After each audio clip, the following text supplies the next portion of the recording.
It's time for the Funkykit Show with your host, Winston Chim, the Mr. Beast of the computer world. Hey guys, welcome to another live show, the Funkykit Show Live with your host, Uncle Winston. How's it going, guys? Lovely Friday, the 24th of April. We're just getting the streams up and running. We're live on Twitch and YouTube. So if you have any audio or video issues, let me know. But I think we're looking good so far. So just give it a few more minutes. Make sure the video and audio is looking good so far. Let me know if you have any issues. Let's see if we get that fixed. Hey, welcome to the shows. Sea of Names. First, thank you. And Smokey. All right. We're just getting the streams up and running. We should be good. We've got some prize giveaways for this week. Most of the stuff from ASRock, from my event that we did last week or the week before. So, yeah, I've got some stuff to give away. And of course, we've got some prize giveaways on our website, so we're going to go through that as well. Oh, by the way, our Discord channel is up. So I figured out how to actually get it working. I need to enable all the members to join the general chat group. And I've done that so far. So I think we're good. Join Discord. Let me see if I can get that link up for you. Invite to server, I believe. Bypass. Copy this link. Can I see if we get this link up there? Yeah. I think this is a link. So you can actually join the Discord. You should be able to just join straight in into the general chat. Because last time some of you guys were saying that you don't have permissions and you're not able to see all the chat stuff on there. But anyway, we haven't played with the Discord as much, but I think it's a good way to just send messages, stuff like that. You can, of course, send direct messages through Instagram or X or some of the other social platforms that we use. But Discord is now live, so go ahead and play around with it, I guess. Yeah. All right, cool. All right, guys, welcome to the show, the Funkykit Show Live. We're just getting the streams up and running. We're live on Twitch and YouTube. Let me know if you have any audio or video issues. I'll see if we get that fixed up. But so far, we're looking good. Yeah, welcome to the show, the Funkykit Show Live. Okay, so on this week's show, we are going to cover, of course, news and updates on our website, including some of the reviews that we've done in the past week. And then we're going to take a look at the MSI MPG Ai1600TS PCIE5 power supply. And this power supply is a monster, right? So we reviewed the actual MEG version, MEG version, which is the enthusiast power supply, 1600 watts. With this one, though, it's the new type. I would say they've added a new feature on the 1600 watt, which includes a monitoring on your the 12V 2x6 connectors, the 16-pin connectors, which you connect to your graphics card on mostly GeForce cards. But you also get dual connectors, dual 12V 2x6 connectors, which means that you'd be able to power at least 2 GeForce cards in there if you wanted to, for AI workloads and things like that. Or if you have a powerful GeForce RTX, the Lightning Z from MSI, which requires 2 of the 12V 2x6 connectors, which is a beast. And you connect the USB power cable from the power supply to the motherboard, and it gives you monitor readings and kind of temperature sensors and things like that. So we'll take a look at that. And of course, we'll go through some of the features and things like that. So it's a very interesting power supply. And if they had a low wattage, like a 1200 watt or 1000 watt, that'd be nice. You know, not every day that people can afford 2 graphics cards. But this power supply, 1600 watts, is capable to run at least 2 graphics card. So yeah, it's nice. So we'll take a look at that. And then of course we have Brick Builder, our system configurator developed by my brother Yao. It's a fantastic tool for you guys to get some prices from Amazon. And of course we'll be showing you how to use that as always. And then we've got mods of the week. After that, taken from our Extreme PC modding group. Yes, it's of course it's what it is. Extreme PC modding. There's lots of people posting the mods, PC builds, and I think we'll be seeing more PC mods projects for the upcoming Computex. So I think I think Thermaltake already doing the invitational PC builds. I think some of them are already posted. We'll take a look at some of that. And of course, then we'll take a break. And after the break, we'll talk a little bit about the new CEO from Apple. Well, we won't talk much about him. Wait, a little bit. But what can we expect? Are we going to see a new iPhone design? Are they going to be implementing all of new features that they've been lacking for the last 3 years? Samsung already have them. Like the privacy mode, like foldables. Who knows? New CEO, new direction. So we might see new iPhones. So we'll see. We'll talk a little bit about that. Have a little discussion. And then this is interesting. ChatGPT or AI chatbots. So I've been playing around with them. Of course, if you've already signed up with X, you got Grok, or Gemini is of course Google. So if you're using Gmail, you signed up with Gmail, you get Gemini.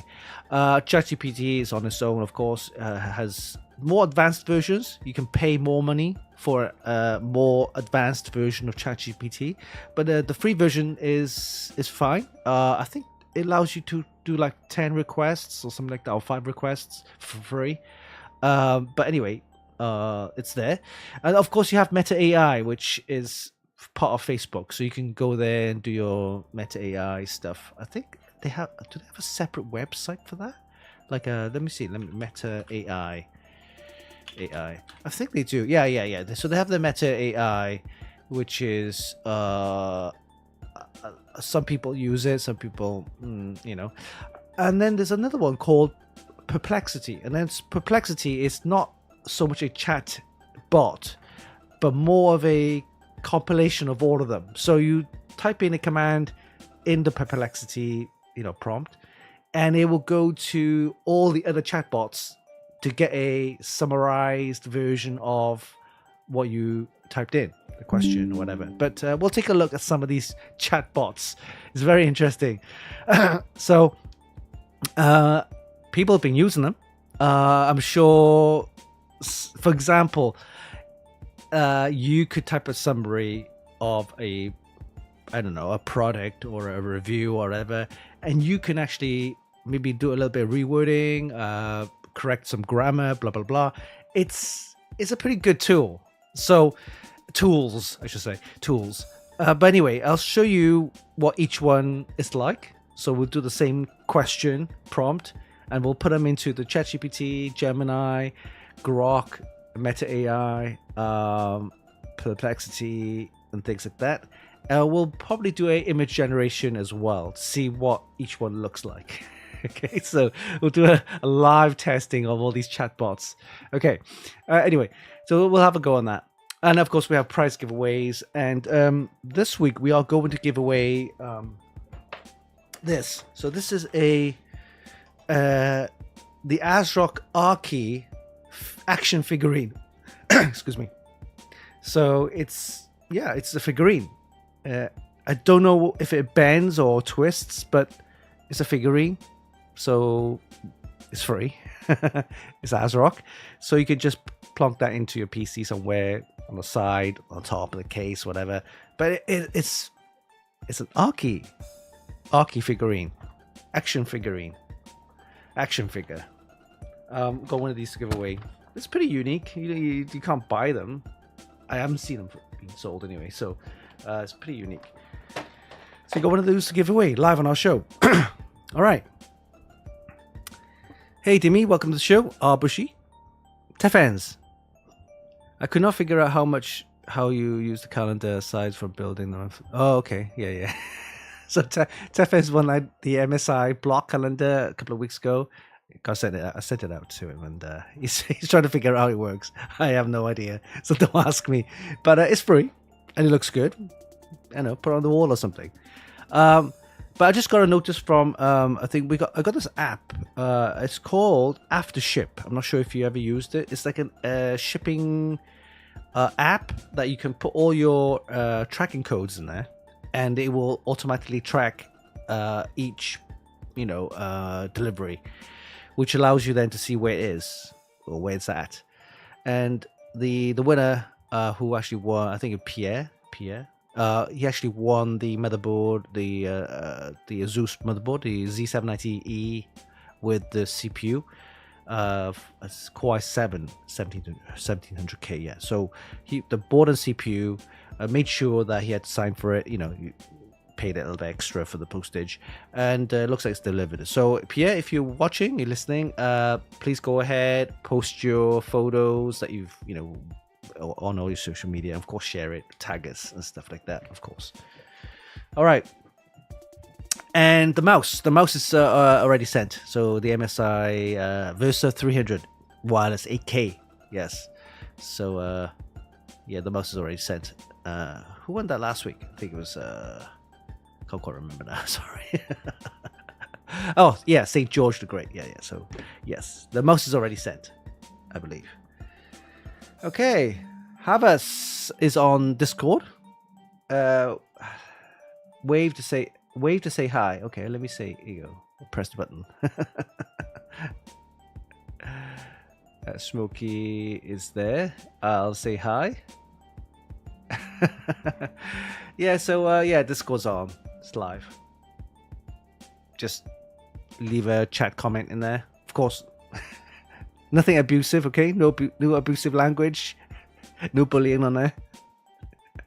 But yeah, it's just a little chat, general chat thing for the Discord for you guys to join if you want to do. Okay. Welcome to the show. Aries25. Welcome to the show. Okay, so let's head over to our page and take a look at some of the news and updates on our website. Here we go. All right, let's have a look at the reviews first. So this one was posted earlier today. It's the B-Link Mi Mini 6-slot home storage NAS PC. All right, so let's take a look. So this is what I'm using right now. So tell a little bit of story, like a backstory. So I've been using the Lexar external hard drive. External SSD, 2 terabyte, fantastic drive, fantastic external drive. It's compact, it's small, it's pretty fast. It's USB 3.2. I've been using that to do all my video work. In fact, it's fast enough to edit off the actual SSD, the external SSD. So I've been using that 2 terabyte Lexar. I think it's SL500. I think it was. Sounds like a car name, right? Anyway, so that external SSD is fantastic. I've been using it for at least about 1.5 years, 2 years. So I've been putting all my video files in there, photos, edits, and things like that. Great. And what's happened recently is that, of course, over the 1.5 years, I've been putting a ton of footage, photos, videos, stuff like that. It's almost to the capacity. So 2 terabyte SSD, external SSD. Once you format it, you're going to get 1.8 terabyte storage space. So I'm hitting like 1.6 terabyte already. So 1.6, even 1.7 terabyte of storage. So it's very, very full. So what's happening is when I'm actually editing the actual files and stuff like that, I'm starting to get some errors. It's kind of what I expected, yeah. the more capacity is going to be used, the less it's going to be reliable. So what I've done is starting to give me errors, read errors, which is a bit risky here. And I needed to get some of the footage or the video files and some of the data off the actual SSD. And I didn't have a spare external SSD. I didn't really have another storage device with a large capacity. So I thought, I needed to get one, right? I needed to get a NAS drive eventually. And I thought, what the heck? I can either buy one from QNAP or Synology, and they're dedicated, right? They're dedicated NAS drives units. But what I found those were, and you can get, I suppose you can get different ones. The ones I saw were like the 6-bay. I mean, the 4-bay is fine. And then of course the bigger ones would be the 8-bay. The more bays, the more expensive it is. So I'm looking around the 4-bay Synology and QNAP, and what I found was that they used the 3.5-inch drives, the mechanical old, I wouldn't say old school, but 3.5-inch hard drives, which are pretty affordable. They're not that expensive, to be honest with you. And you can get spin speeds of like 7,002 or a 10,000 spin SATA 3.5-inch hard drive. But the problem is, I that's kind of like, do I really want to get those drives when I can get something faster like a NVMe, like M.2 SSD? And I've been searching, I couldn't find any. 4-bay or 6-bay, whatever, NAS drive with M.2 NVMe slots from QNAP or Synology. And fun enough, I found this one. This is like, what? A compact mini 6-slot NVMe M.2 NAS drive, and you got 6 slots in it, right? I thought, wow, this is not bad. It uses the N95 processor. It's not the greatest. The newer version is the N150. What this unit comes with is 16 gigabytes. Yes, 16. Most NAS drive will have 8 gigabytes, but this one has 16 gigabytes of DDR5. Yes, LPDDR5, which is the lower voltage and it's low profile. But it's the actual memory is actually soldered onto the board, so you can't upgrade it or remove it. That's the only downside. But hey, 16 gigabytes. And it has two 2.5 gigabit, yes, 2 of them, 2.5 gigabit LAN connectors for your network.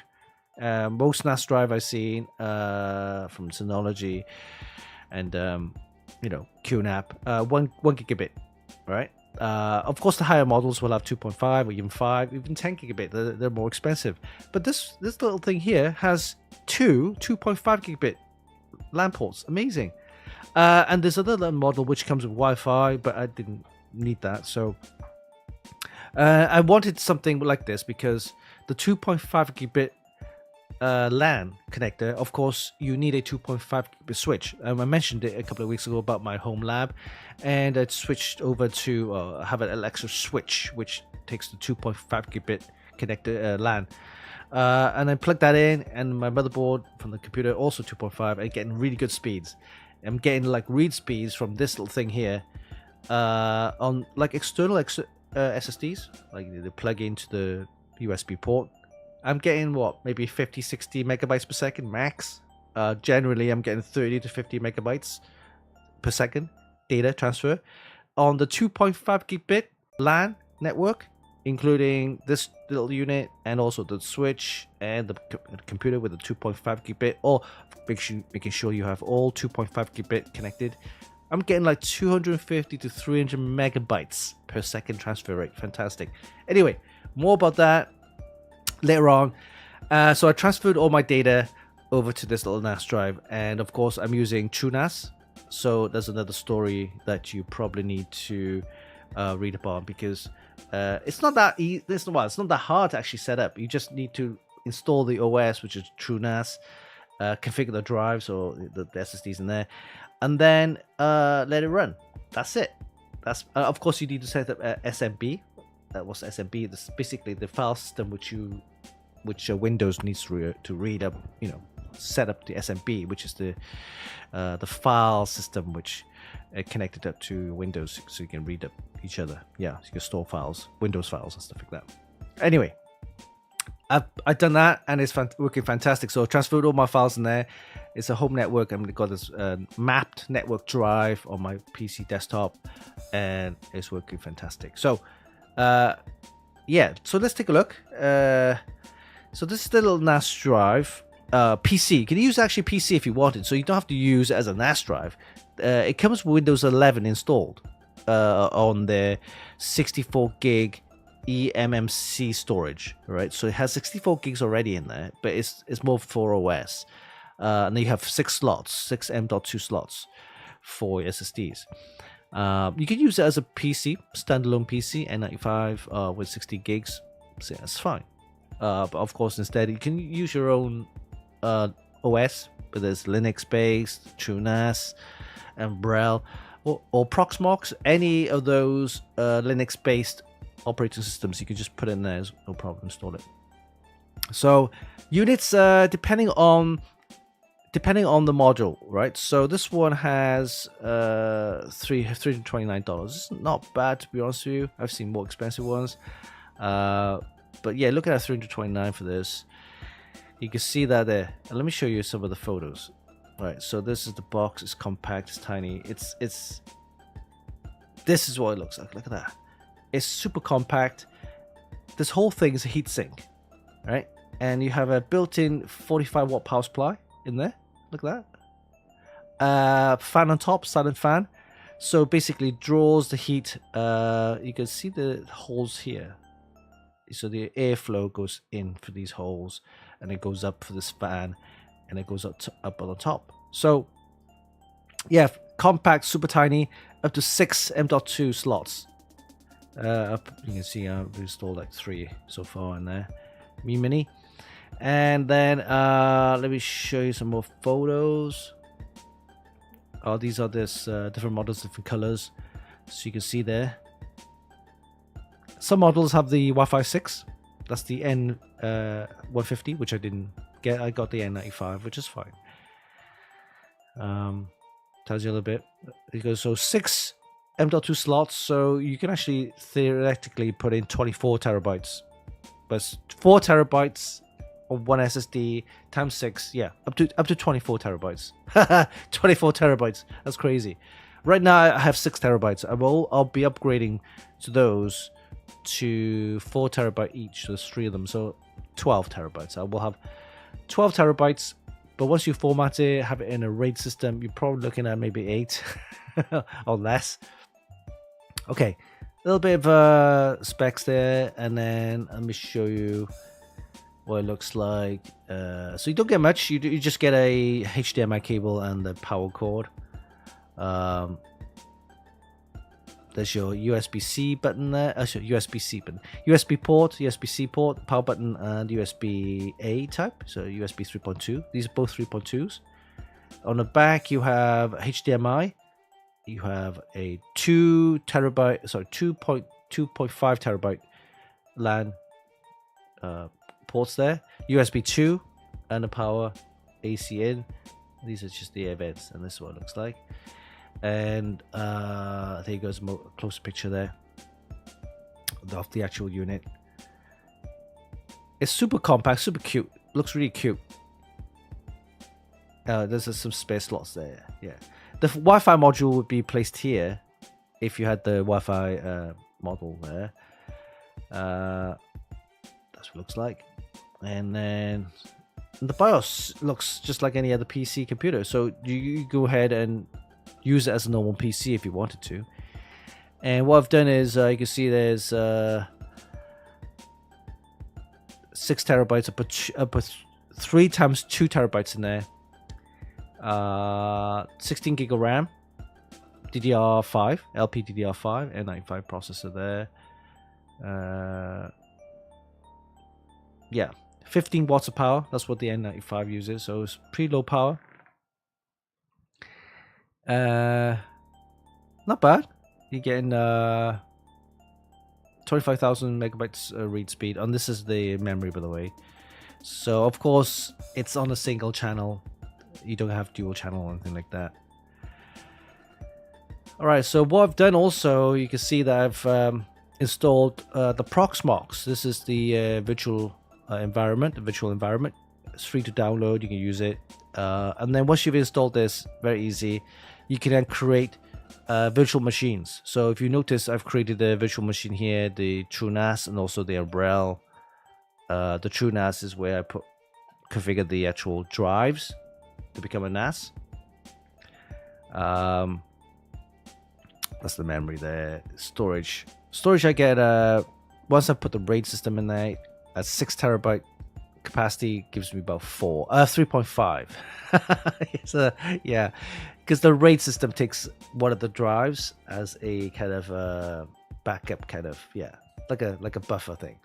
So if one of the drives or one of the SSD fails, you can actually remove it, replace it with another, and it will start recompiling and resizing it, resyncing the data back onto the drive. So yeah, so that's the whole point of having a NAS. But you can't actually use the NAS as a single drive in a stripe mode, which means that you get the full 6 terabytes, right? But if anything happens to one of the drives, your whole 6 terabyte RAID stripe full capacity will be gone.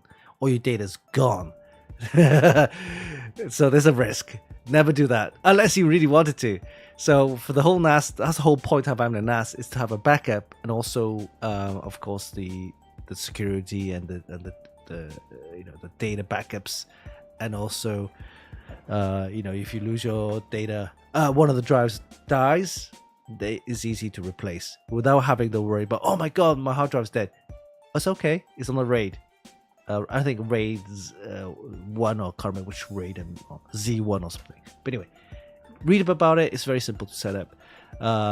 So my data is all backed up, and also have the safety net that is on the RAID, which means I can replace any of the damaged drives without the risk of losing my data. Great. Anyway, on the actual virtual machine, you can put Umbrella, which is like an operating system which you can play around with. It's like Linux, right? So it's a simplified Windows-looking Linux. Because Linux, when you say Linux, oh my god, it's command line. People can use Ubuntu as well. If you use Ubuntu before, I wouldn't say similar. It's more of a Umbrella is a very basic Linux distribution, so it's only for people like you, a little simple, like if you want to set up a Bitcoin node, if you want to run a what's that thing, Claw, yeah, OpenClaw AI, and other things. Image is another one they use. It's basically for image backup, photo library, and things like that. So it's a very simplified Linux-based kind of OS which you can play around with, which is good. You can install that, and you can assign with the Proxmox. You can assign each VM or virtual machine to have, for example, if this one has the N95, which is 4 cores, 4 threads, you can assign the 2 cores to, say, the true NAS, and then 2 cores for the Umbrella, and you have 16 gigs of RAM, right? So you can split the RAM to 8 gig of RAM for the true NAS, 8 gig RAM for Umbrella OS. So that's why the Proxmox is fantastic to use. You can if you have a decent processor. Imagine if I had the 24 core Intel, and I have a full-on big system, full-on like proper tower server system where I have 20 terabytes, whatever, and like 64 gigs of RAM. Then with Proxmox, you can assign like a ton of virtual machines to run different things, right? You can have one virtual machine running NAS, one virtual machine running Linux, another virtual machine running Windows, because you can assign different cores, different memory, and different disk space for each virtual machine. It's a fantastic little thing. Yeah, learn how to use it. It's free, and it's a good way to kind of have one system to run literally different virtual machines of different OSs. Of course. Yeah, it's a bit geeky there, right? But anyway, fantastic little unit. I quite like it. I'm using it myself right now. No problems at all with it. I love it. I really love it. Okay, so this full review, check it out. This video, of course, video reel. You can watch that as well. The B-Link Mini 6-slot home storage NAS PC.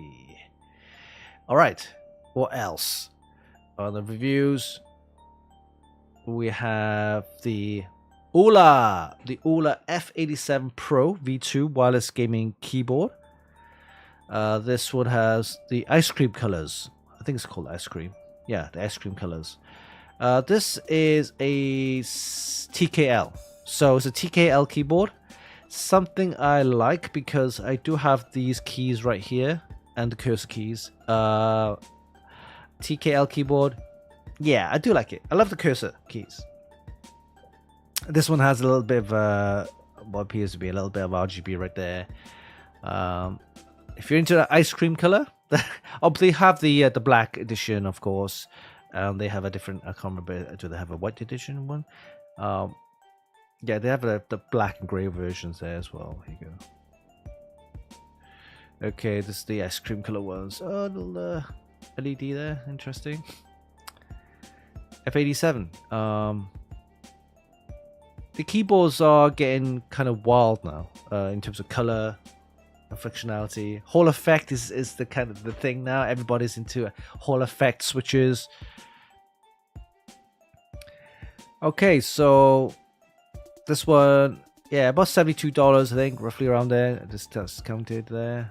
Yeah, go check it out. Got ice cream colors.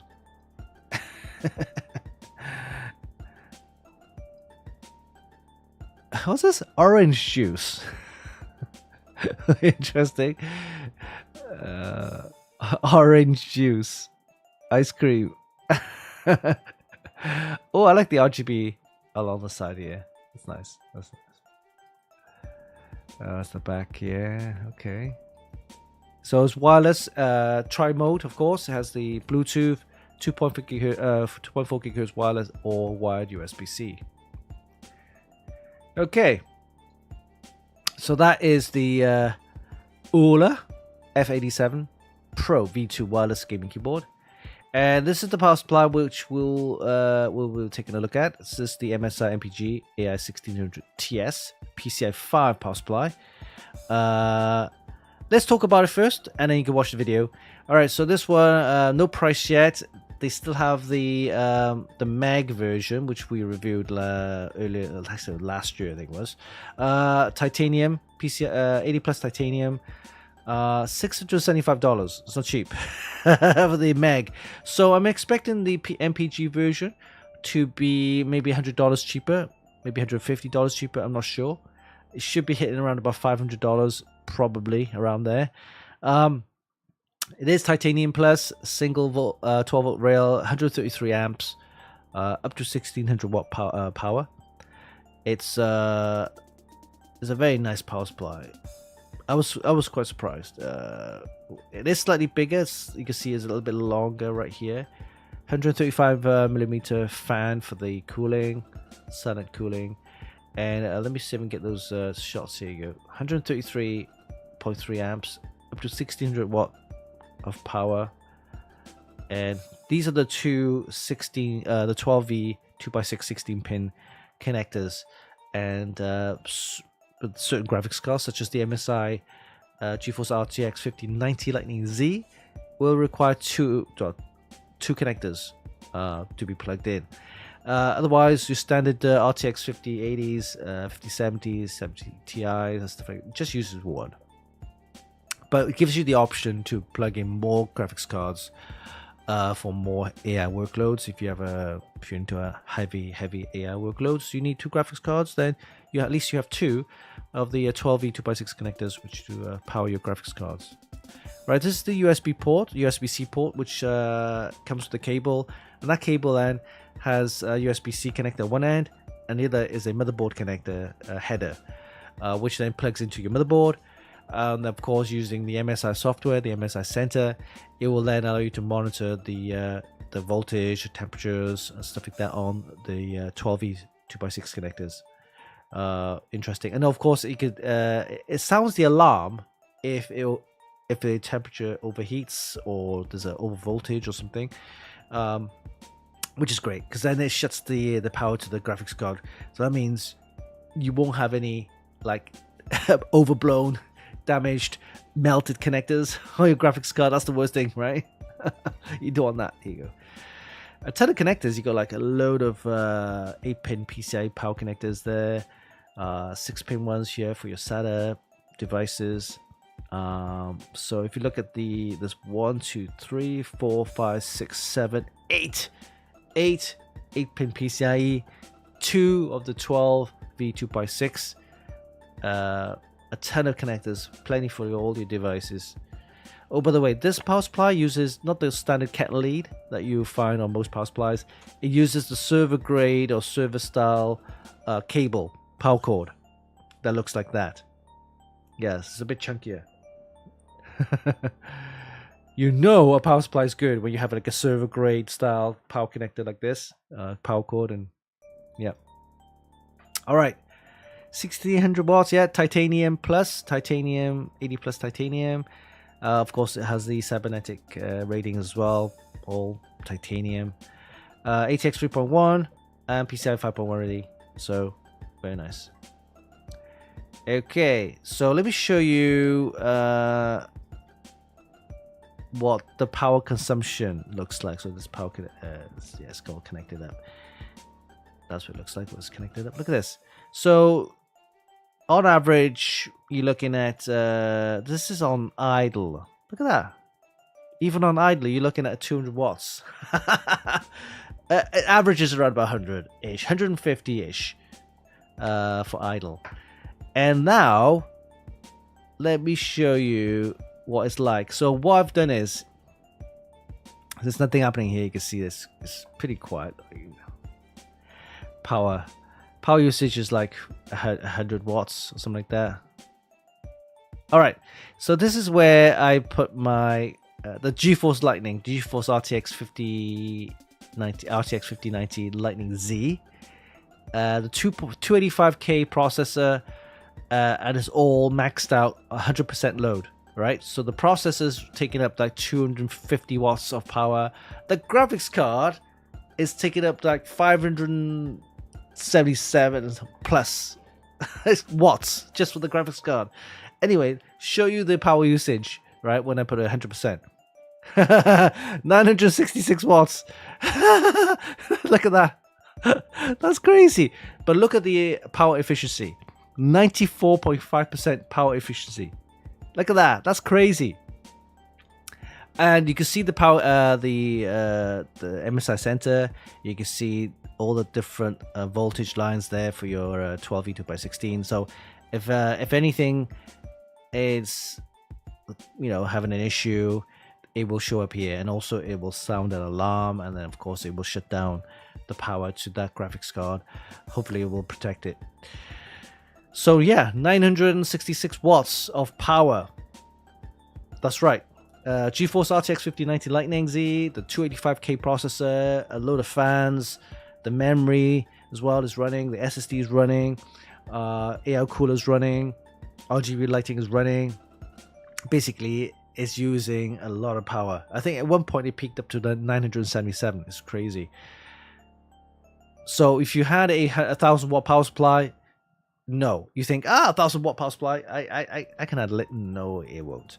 1000 watt power supply, it literally, you don't have any room at all, right? I will probably shut down because it's you gotta have at least 200 to 300 watt headroom, right? For any power spikes or anything like that, or power usage spikes. So minimum, if you're running a high-end spec like this, a minimum 1200 watt or 1300 watt. I recommend 1500 watt or 1600 watt would be a better solution there.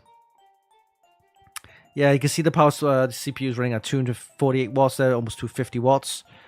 GPU running at 571 watts of power. It peaked out around about 577, I think it was. Crazy amount of power usage. That's just crazy. But good thing is it has up to 94.5% efficiency, which is pretty amazing for a power supply which uses so much power. 80 plus titanium, so you're looking at very good power efficiency there. But on average, 82. I say 82, but still well over 80 plus. All right, This power supply, it is very, very nice. Very good spec.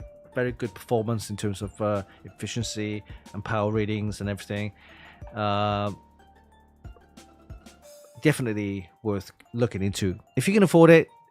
Prices, I couldn't find any prices yet, but expect to pay around about $500 for this. The Meg version, the MSI Enthusiast version, which is the Meg, the one that we reviewed is MPG. This is, you can see the Meg version costs around $675. This is the last year model, so you're looking at $675 for that one. But the MPG version, this one, will probably cost around about $500.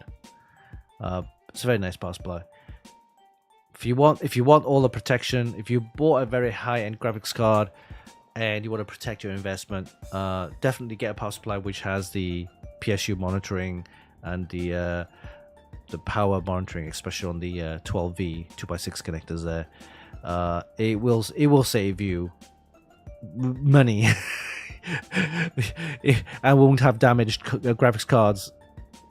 That'd be a nightmare, isn't it? Imagine you have like a $1,000, $1,500 graphics card, and then your power supply is just melt the connectors. But if you had a 1,500 watt graphics card, $1,500 graphics card or a $1,000 graphics card, definitely upgrade your power supply. Don't expect even a 1,000 watt power supply from last year, the year before, thinking, that'll do, that'll work. Sure, it will work, but the risk is you could damage your graphics cards, because I'm sure power supply a year ago or 2 years ago may not be ATX 3.1 or PCIe 5.1 compliant, right? It sounds all good 2 years ago, but if you have a high-end graphics card that you bought recently and you think, yeah, my power supply can handle it, probably best to look into getting a newer power supply.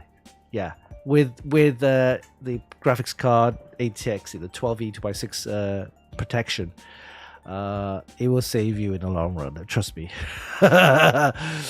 Okay. All right, so that's the reviews that we did in the past week. We got the B-Link Mi Mini 6-slot home storage PC. We also have the ULA F87 Pro V2 wireless gaming keyboard, and also the MSI MPG Ai1600TS PCIE5 power supply. So before we play the video, let's take a look at the chat and see what's going on. Let's have a look here. All right, Rattle Row, welcome to the show. Dorian, welcome. Yes, Agrici, hey, how's it going? Amniag, I'm running a 850 watt EVGA Platinum PSU with a 1470 Ti, much higher than. Yeah, okay, that's fine for a 4070 Ti. 850 is fine. Yep, no problem. But if you bump up to a 50 series, like a 5070 should be fine as okay. 1,000 watt would be recommended.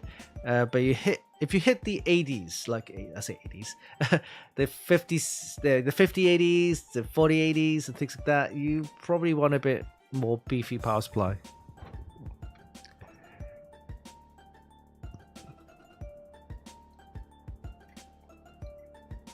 All right. Yes, happy Friday.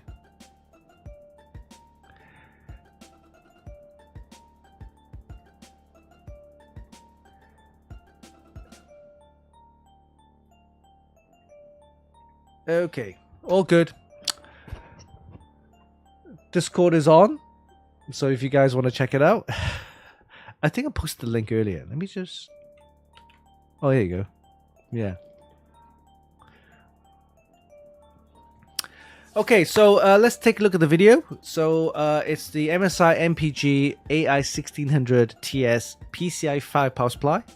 Let me just get this audio, making sure the audio is off, and enjoy the video. Okay.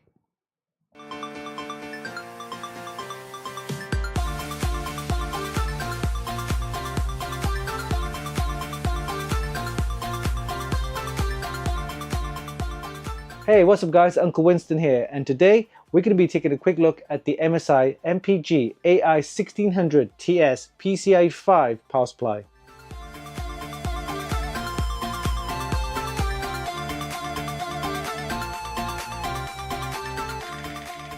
The MPG Ai1600TS PCIe5 is a power supply that's designed to meet the demands of the most enthusiastic users.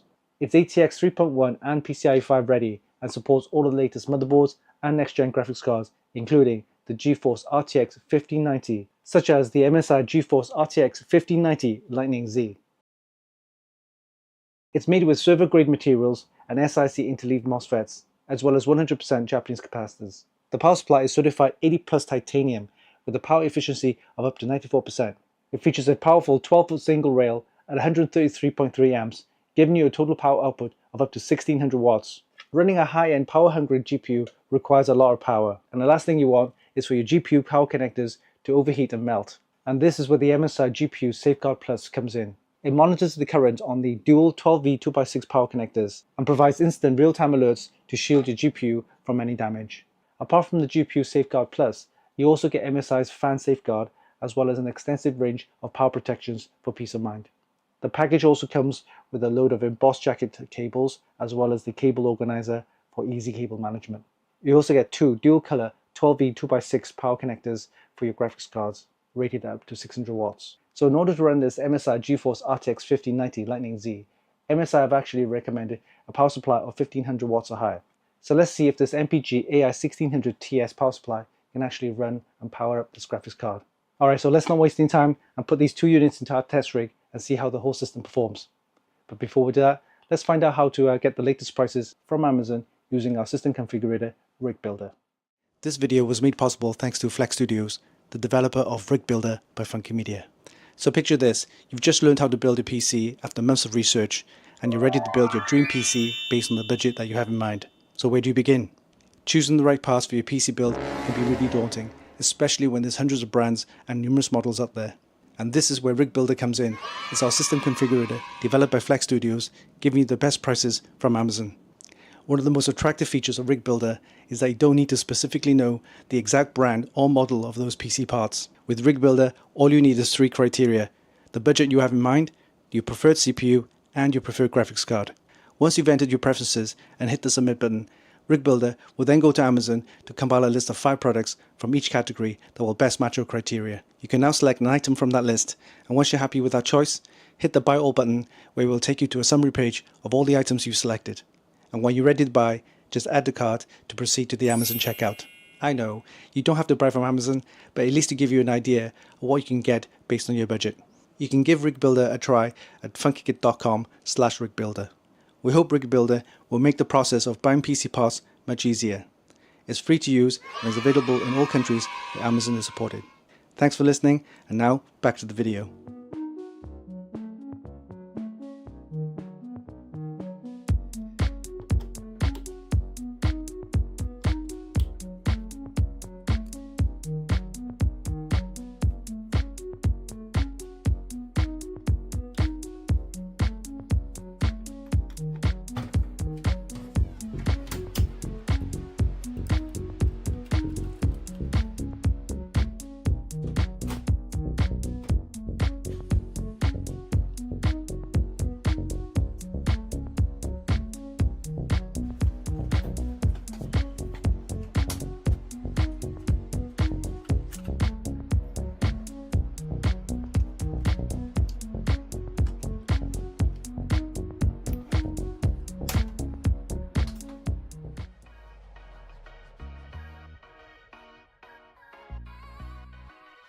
I never thought I'll ever need a power supply more than 1000 watts, but looking at today's most demanding and high-end enthusiast components, I can see why such a power supply is needed.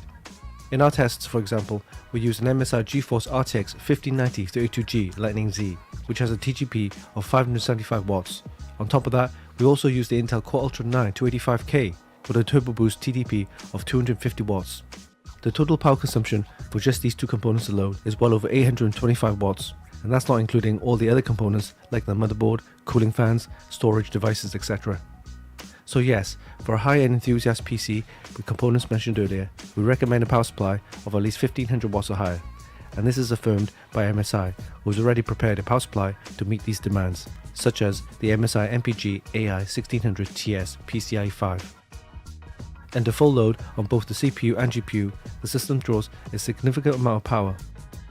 And as shown in our test, the total power consumption reaches a mind-blowing 966 watts, with the CPU using around about 286 watts, while the GPU accounting for around about 577 watts. The 12-volt line was rock solid and did not drop at all, while the 5-volt and 3-volt lines dropped ever so slightly, with a change of only minus 0.01 volts, which is negligible. What was interesting is that at 100% full load, the PSU efficiency remained at 94.5%, with an average of around about 82%. Now that's pretty insane. So all things considered, I'm extremely pleased with the PSU's overall stability, and it should easily handle anything that you throw at it, and then some. Another feature I really like is the USB-C port, which connects to the motherboard, and this lets you monitor the PSU's health and power usage through the MSI Center. Not only that, the MSI GPU Safeguard Plus monitors the current on the dual 12V 2x6 power connectors, and this provides instant real-time alerts to shield your GPU from any damage. I also like the high quality embossed jacket modular cables with copper connectors. You also get two color-coded 16-pin 12V 2x6 PCIe5 power connectors, which makes it easy to ensure they're fully and securely connected to both the GPU and the power supply. If you're an extreme enthusiast looking for a high quality, no compromise power supply, the MSI MPG Ai1600TS PCIE5 is an excellent choice. Not only does it deliver rock-solid stability and outstanding efficiency, but it also protects your expensive GPU thanks to its GPU Safeguard Plus feature. You can check out the full review on our website at funkykit.com. And there you have it. That was a quick look at the MSI MPG Ai1600TS PCIE5 power supply. It's an extremely solid power supply rated at 80 plus titanium with a power output of up to 1600 watts. With two native 12V 2x6 power connectors, it's more than enough for the most demanding of enthusiasts. What's more, you also get the GPU Safeguard Plus, a power protection feature for your GPUs for peace of mind. Hope you enjoyed this video. Give us a like and leave a comment down below. Don't forget you can actually buy this via the links in the description, and of course visit our website for more news, reviews and hot tips. Oh yeah, don't forget, hit the subscribe button for more. Until next time, this is Uncle Winston for Funkykit.com.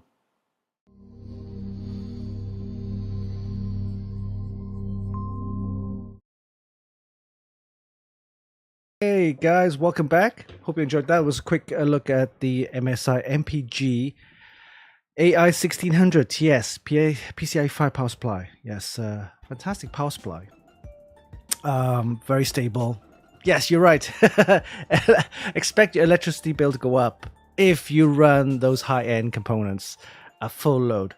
But you're never going to reach, really take 100% full load. I mean, even if you're rendering video files, or if you're playing really high-end graphics games, you're maybe 60 to 70% max, to be honest with you, and it fluctuates anyway. So you're never going to hit 100% load, to be honest with you. But you know, with a power supply like this, it's like an investment protection for your graphics cards, and also you know, you spend a lot of money on components, PCs, then you want some protection, and this power supply gives you that added protection, which is great. But you are expecting to pay around about $500 for this. But to be honest with you, you don't really need that high-end power supply like this unless you have those high-end components. Average user, a 1200 watt is kind of the top level, really. 1000 watt would be easily recommended. 1200 watt would be nice. 13 up to 1500 watt if you have that money to get those power supplies. Anyway, all right, moving on. We're going to say rig builder, but I think you saw that little video in there. I put in the rig builder, how to use it, so we'll skip that part. But yeah, definitely use rig builder. Great little tool for you guys to get some prices from Amazon. Even if you don't buy anything, it gives you an idea what to expect in terms of pricing, and also you can add it to your shopping cart, save it for later, and then you can compare the prices afterwards. So yeah, good tool. Why not use it? All right, let's move on to our next one. Let's play the voiceover for this. It's time for Funkykit's Mods of the Week. Mods of the Week, taken from our Extreme PC Modder group.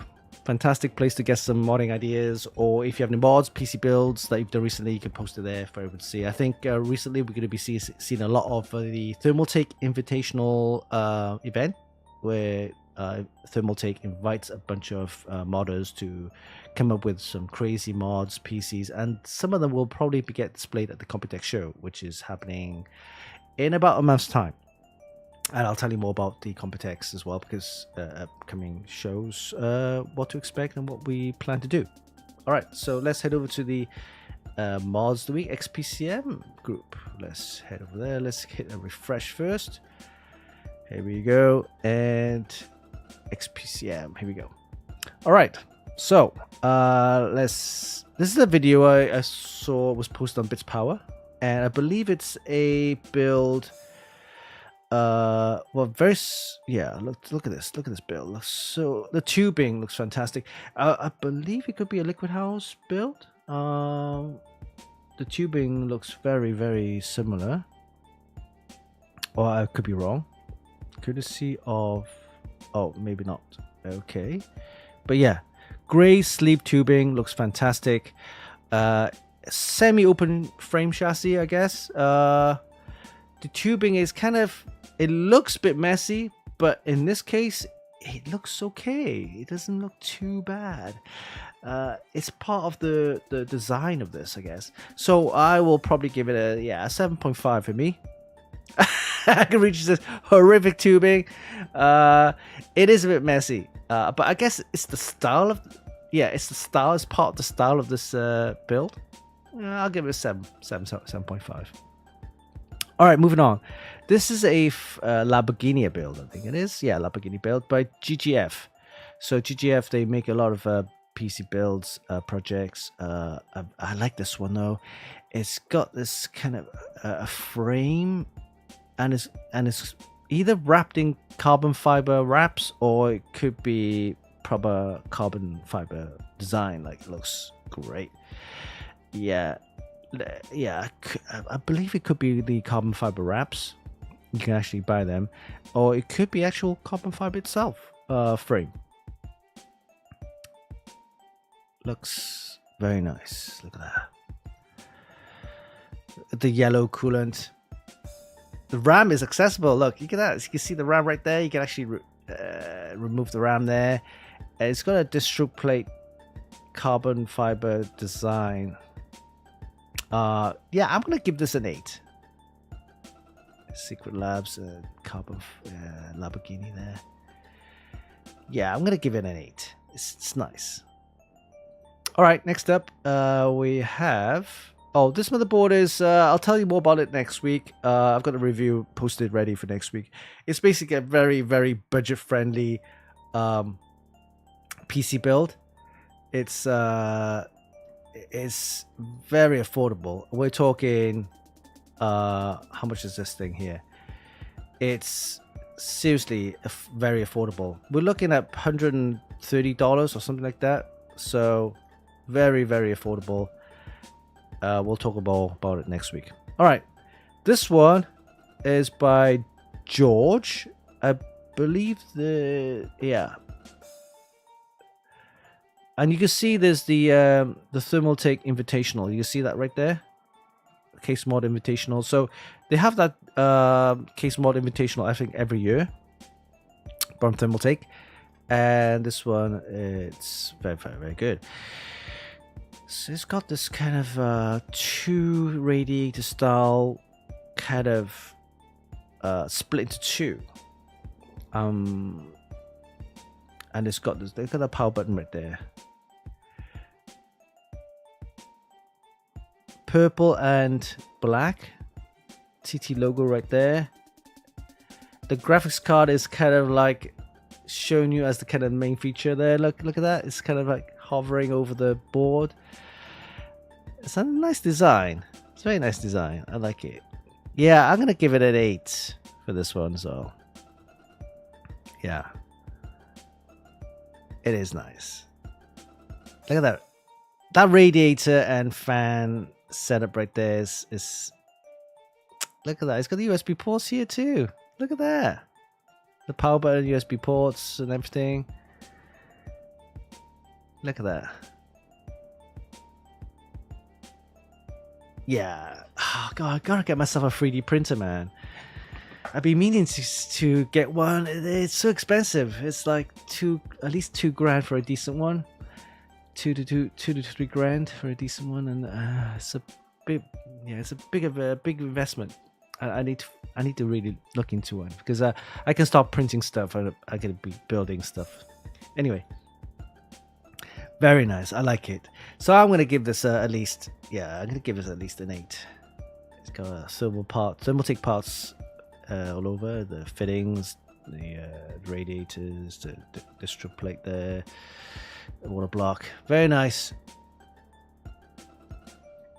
Okay, next up, this one is this one's from Liquid House. Yes. I'm not sure what case it is though. It's also part of the Thermaltake Invitational. The Thermaltake. This is a Thermaltake. I believe the CT600 or one of the cases. But yeah, I like the bands. This time, no wrapped sleeve tubing. So these are hard bands.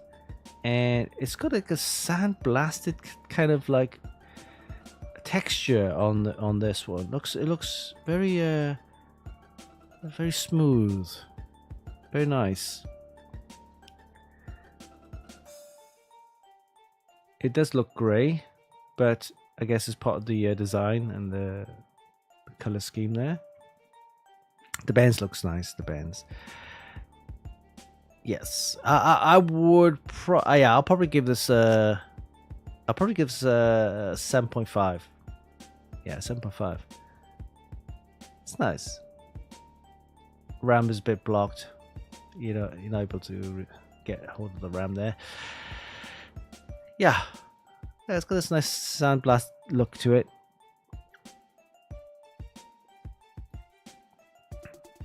Yeah, the chrome fittings looks nice too. Yeah, it looks very sleek. Yeah, 7.5. Yeah, does look nice. 7.5 for me. I like this. All right, next up, we have. If you missed out on the Intel ASRock Intel event, you can watch some video shorts there on Instagram and YouTube as well. Okay, this is a Doom build. So I posted this, and I thought it was. Ro posted this, and I thought it was from Genki. It's actually by Sam Mod. So he's another modder. But yeah, let's take a look. Doom inspired build. The 2026 again Thermaltake Invitational. If you're into Doom, it looks okay. It doesn't look too bad. I like the parts he added there. Paintwork's nice. The color's nice. And I think the whole point of having an LCD water block, or any PC with the LCD water block, or a AO cooling with a water block, is that whatever theme that you build, you can actually put the actual logo of the theme, whether it's for example Dragon Ball, which I've done. For example, I put a Dragon Ball animated GIF in there, or whether it's a Gundam theme build, you can put a Gundam GIF in there, an animated GIF. So it just makes the system look a little bit alive, kind of thing, I did a Deadpool. It wasn't a Deadpool build, but it was a height build with a Triax stage all-in-one cooler. Remember that? And I put in a Deadpool figurine in there. So I put a Deadpool animated GIF in there, and it just makes the system look like it's like it's got this unique character to it. Yeah. So I'm all for the water block or a AIO cooler with the LCD. So it's an added feature which makes it look good. All right. Anyway, for this one, I do like it. I'm gonna give it a 7.5. Okay. All right. Next, I saw this one. It's the Ninja Gaiden 4. Raul posted this one. It's a Ninja 4 Raiden themed PC build. Look at that. Raven Gear 56. Yeah. Wow, look at that. Is that the back of it? It's got the SF1000 Corsair. That's a Zotac graphics card. Looks like it looks like a mini ITX board. Yeah. But look at the mini ITX board right there. Look at this whole system. This is crazy, right? Yeah. Oh. You guys like the Raiden? The Ninja 4 Raiden? Amniac and Sim Names gives it a 9. It's okay. I mean, it's I'll probably give it an 8. All right, next up, I saw this as one photo. I'm not sure if it's an older build, but it seems pretty modern to me. Yep. I mean, I've seen these open frame chassis like this, well, with the radiator on the top like this, and you can see the tubing looks pretty decent. Additional plate there with a pump. Again, only one photo, so I'll probably give this a 7.5. 7.5, I think, for this one. I like it. It's clean with the tubing and everything. Red and black. Color scheme goes well.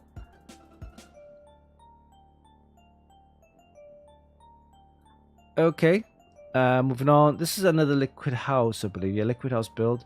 They've been building a lot of projects, by the way, Liquid House. So, fair dues, you know, they do a lot of PC builds. This one looks like it's part of a racing cockpit simulator. So, most racing cockpit simulators will have the PC kind of like on its own, standalone next to it. Like, kind of, yeah, it's kind of like you got the racing frame, you're sitting in the racing frame, the computer is right there. This build, you're integrating the actual PC into the racing frame, which is a nice idea.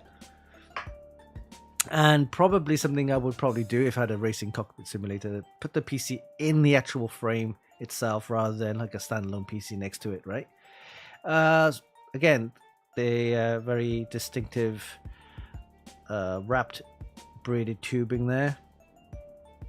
Radiators and fans are looking all good. It was 4090, okay.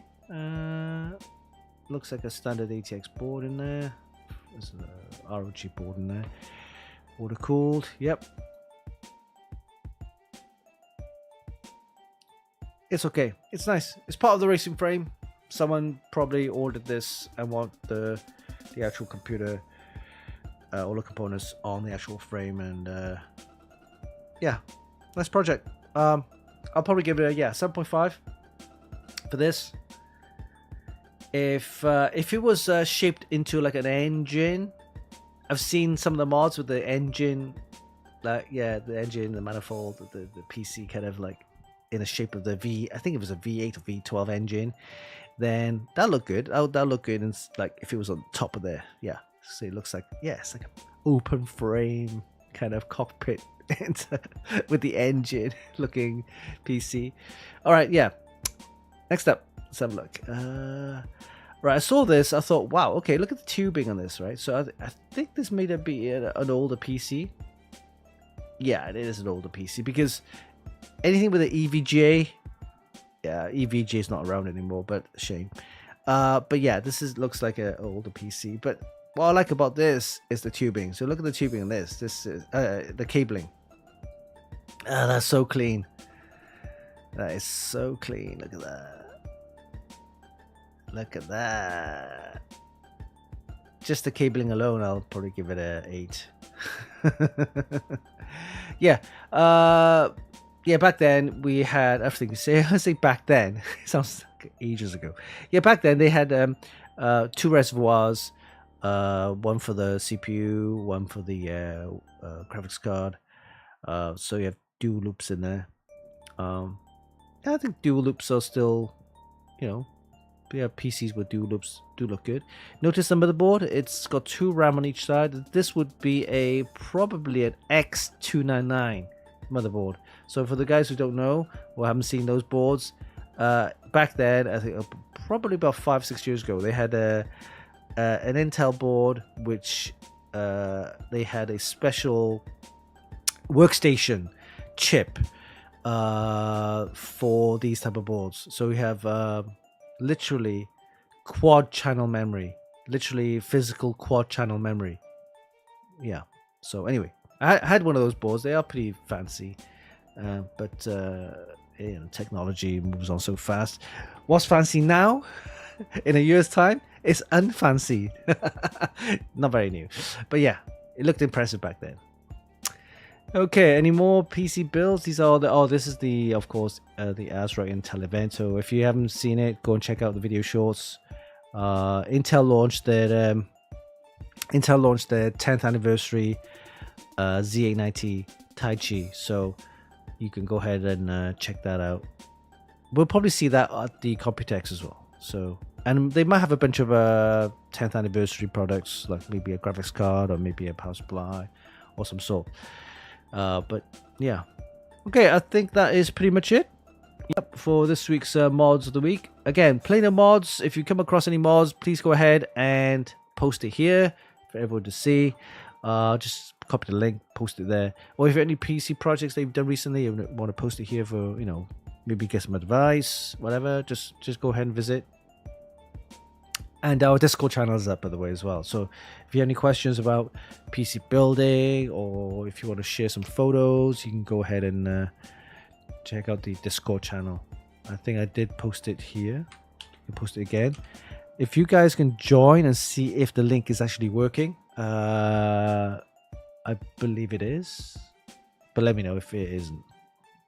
All right, so we will take a break, and after the break, we will talk a little bit about the new Apple CEO, whether we're going to get some new iPhones, new shaped iPhones, new feature iPhones. I don't know, but anyway, new CEO. See what he does for this year. Actually, he won't start until September.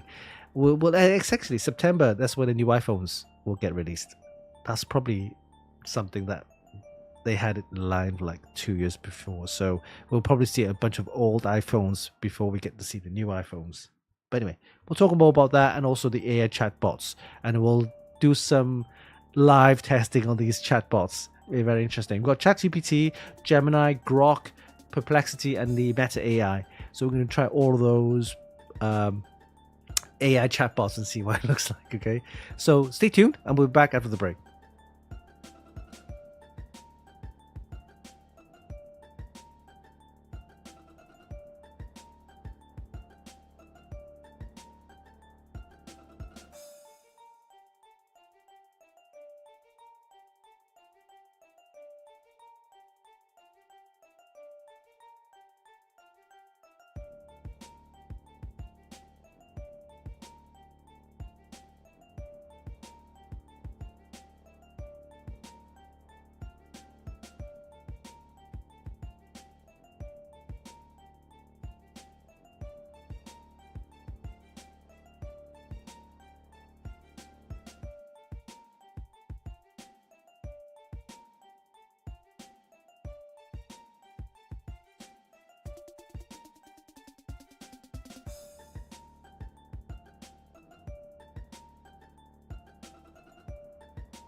Hey guys, I'm back. Welcome to the Funkykit Show live.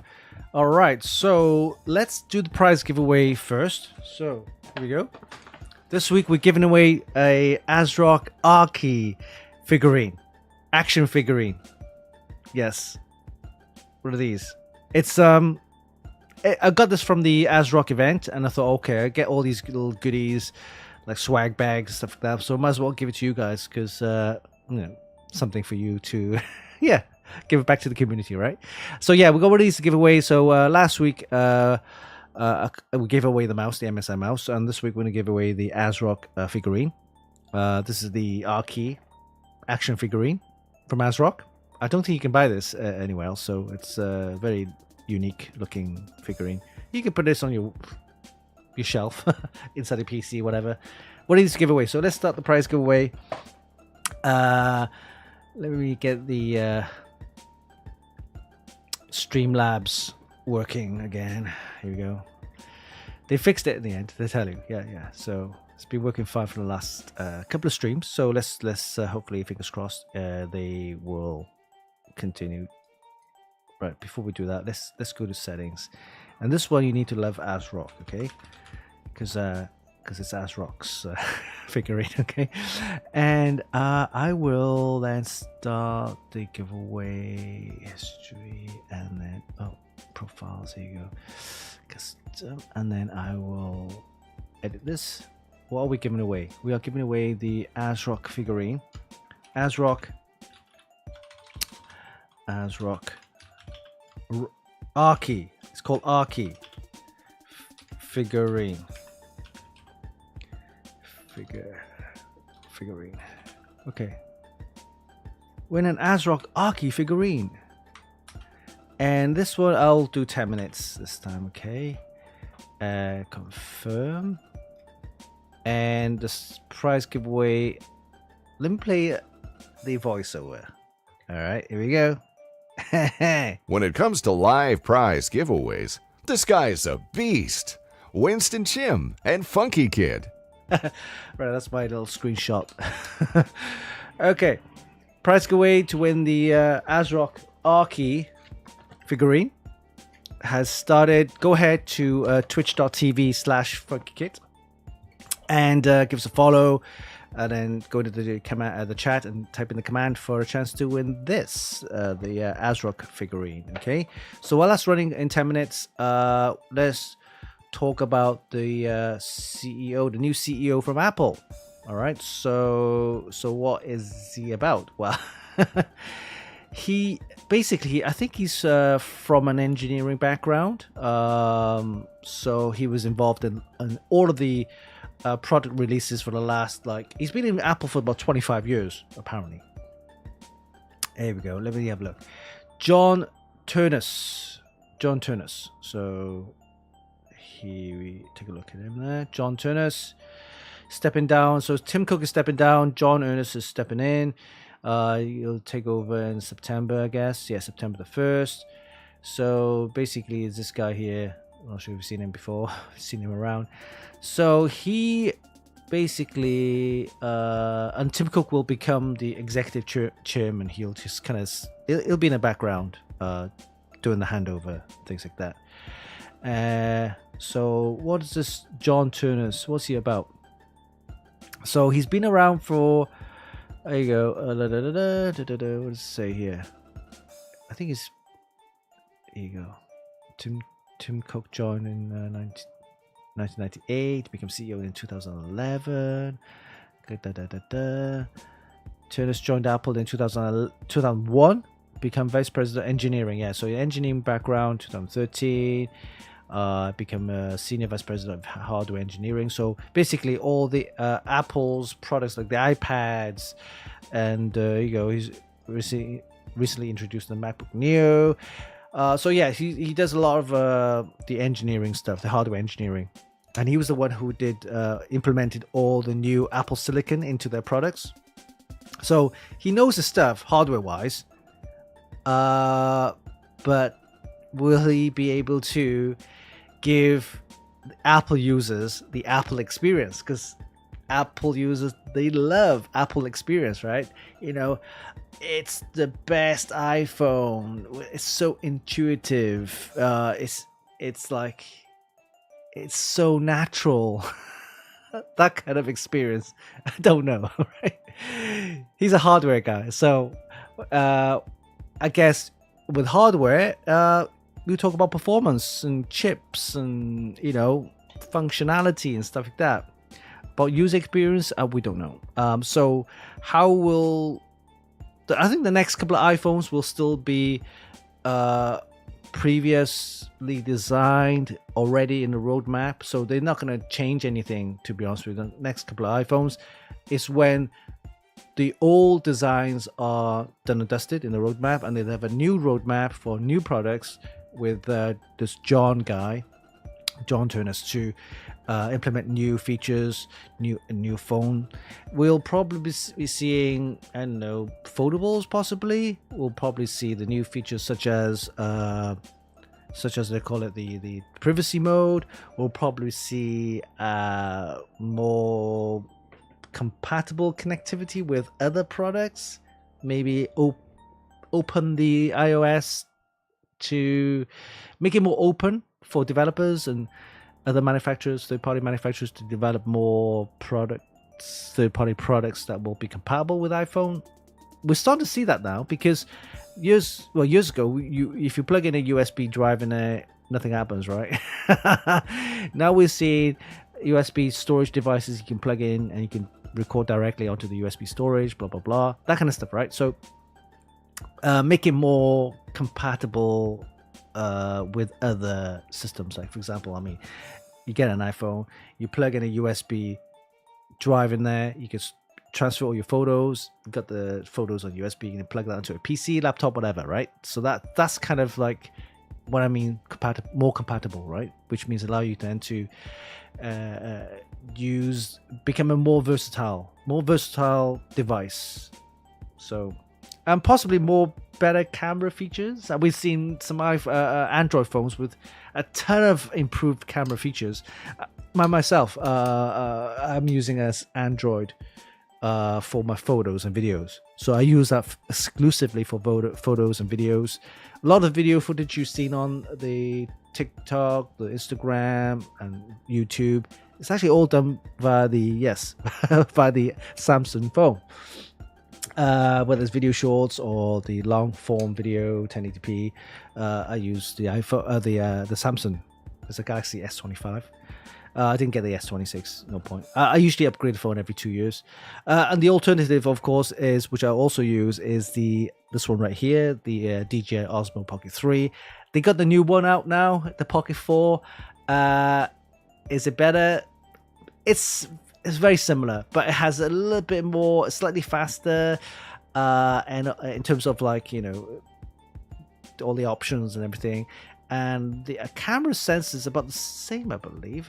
Maybe a little bit bigger, but it's just a mild upgrade from the Pocket 3. So if you have a Pocket 3, guys, no need to upgrade to a Pocket 4. To be honest with you, if you have the older versions of the Pocket, Osmo Pocket, then yeah, great time to upgrade to a Pocket 4. But if you have a Pocket 3, I keep using it. Maybe if they do have a Pocket 5 in a couple of years' time, then yeah. But right now, the Pocket 3 is fantastic.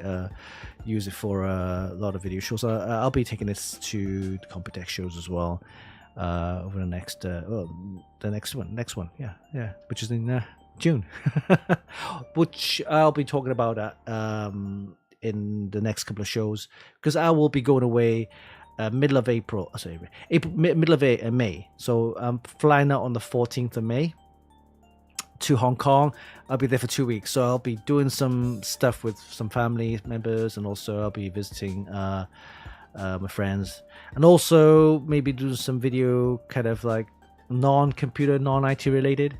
And then Computex will start in June, beginning of June. I'll be there, so it's like almost like a pre-Computex getaway vacation kind of thing. But I'll still be doing a lot of course, posting and news updates and stuff like that on the site. Videos will probably slow down a little bit, because I haven't got my PC to work on. A laptop is it's not great for doing all the video work, but we'll see. So, which means I won't be doing any streams during the last 2 weeks of May. Okay, if I'm able to, I'll tell you, because having a Wi-Fi connection in a hotel is not very stable. So I probably won't be able to stream while I'm away. Okay, but I definitely would do some videos, like small videos, maybe like a 30-second short or something like that while I'm there. Just let you know. Okay. It's not much talk about the CEO, the new CEO from Apple. We'll see what he does when he does it after September, and maybe we'll have some new products, and hopefully it'll be a lot better than the current iPhone 17. 17 sucks. I'm still using a 15 Pro, mostly for personal stuff. Usual stuff like banking, personal stuff, messaging.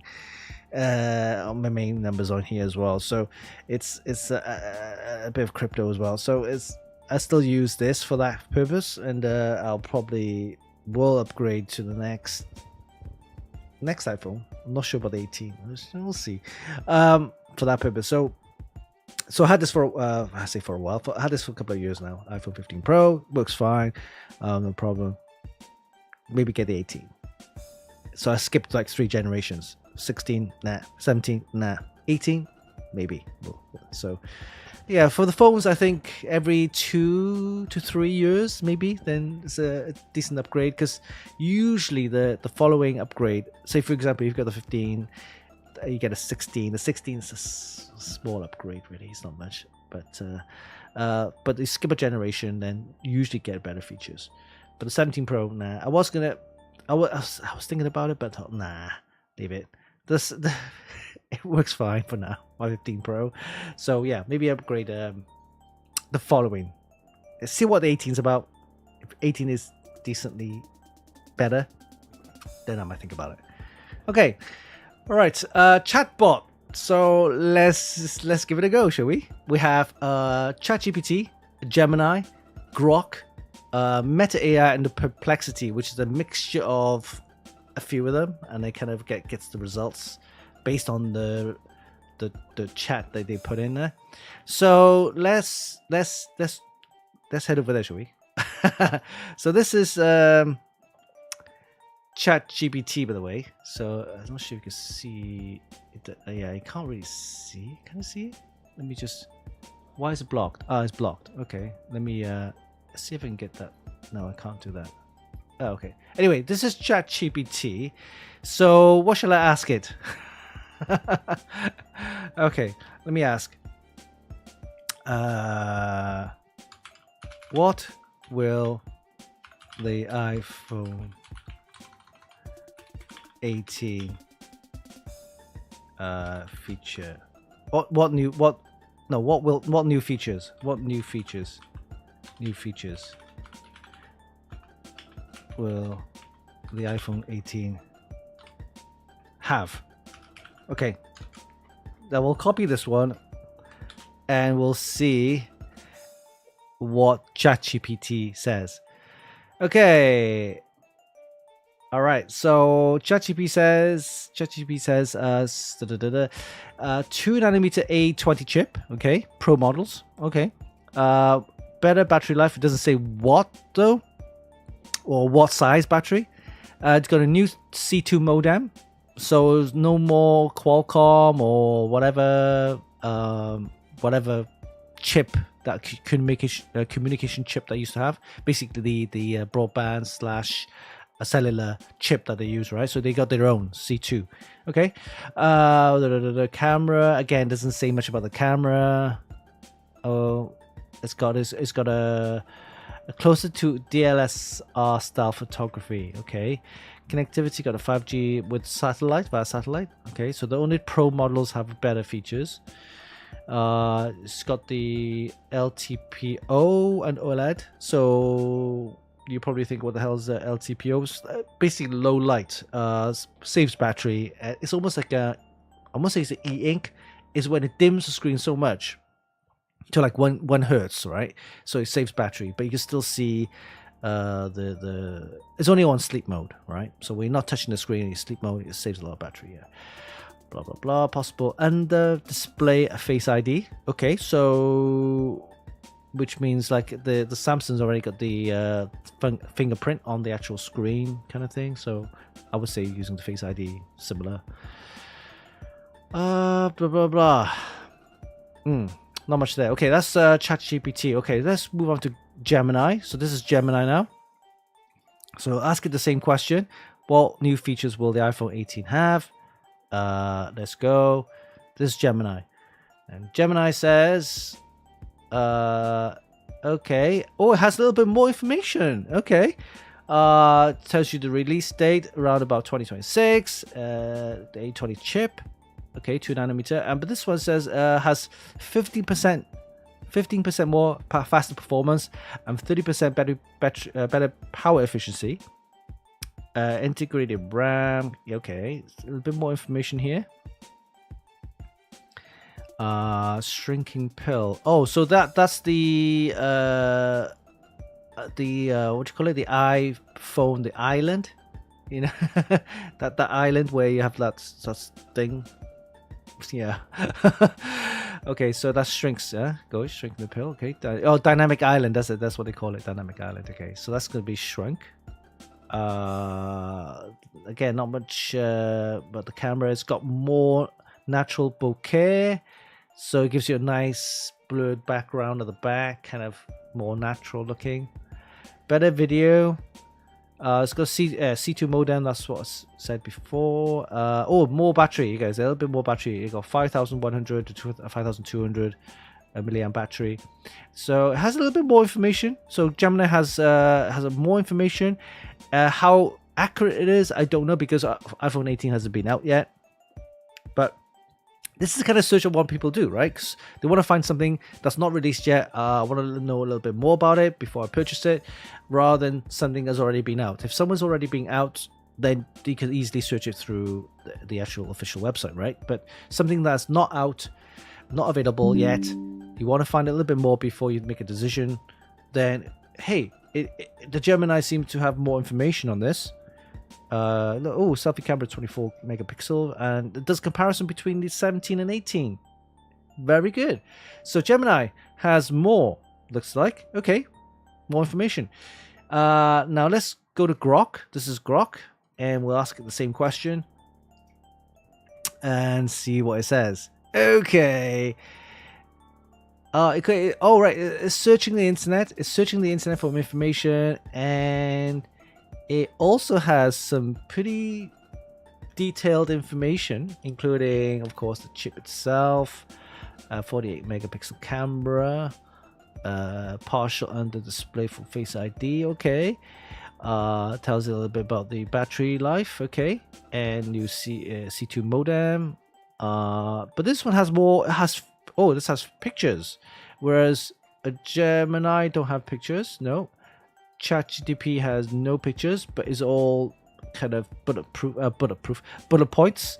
But Grok has images, but the images are not official, of course. They're kind of like got from the internet, what the rumors and the speculation. But yeah, a little bit of photos. Some more information about hardware. So 12 gigs of RAM, N2 wireless chip, and a little bit about the sizes. Okay. And then what to expect. It says spring 2027 now. Okay, interesting. I thought it'd been 2020. The Pro models. Look at the Pro models. They're doing like a split kind of launch. A Pro model first in 2026, and then the 18 will be delayed in 2027. So more information about the actual iPhone itself, when it's going to be launched, which the ChatGPT doesn't have. The ChatGPT don't have. Okay. It does have. Okay. Pro models 26 September, standard 18 2027. So it does that. What about Gemini?